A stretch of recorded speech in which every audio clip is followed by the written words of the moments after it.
ఇంకెరోజు start అయితే 19వ తేదీ August నెల 2024 సోమవారం. ఇంకెరోజు మనం మదనపల్లి మార్కెట్లో టొమాటో స్టాక్ అంటే దిగుమతి ఎలా వచ్చి మనం ఎవరో తెలుసుకుందామండి.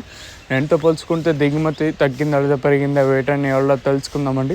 తెలుసుకునే ముందు ఛానల్ సబ్స్క్రైబ్ చేసుకోలేదా? ఇంకెందుకు ఆలస్యం, ప్లీజ్ లైక్ ప్లస్ సబ్స్క్రైబ్ చేసుకోండి.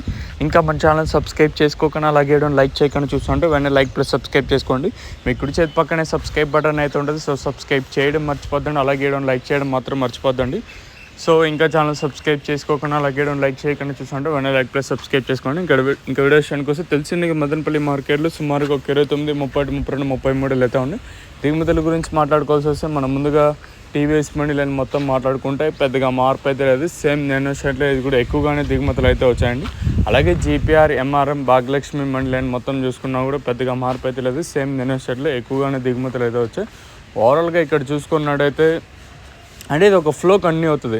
ఇప్పుడు ఈరోజు దిగుమతులు అనేది ఎక్కువగా వచ్చాయనుకో, సేమ్ రేపు కూడా అలానే ఒక ఫ్లోలో వస్తూనే ఉంటాయండి. దిగుమతులు వచ్చేసి మొన్న ముందు 15 రోజులు ఎలా చూసాము అంటే ఒక దిగుమతి తగ్గుతూనే ఉండింది. సో అలా వచ్చాయండి ఈరోజు.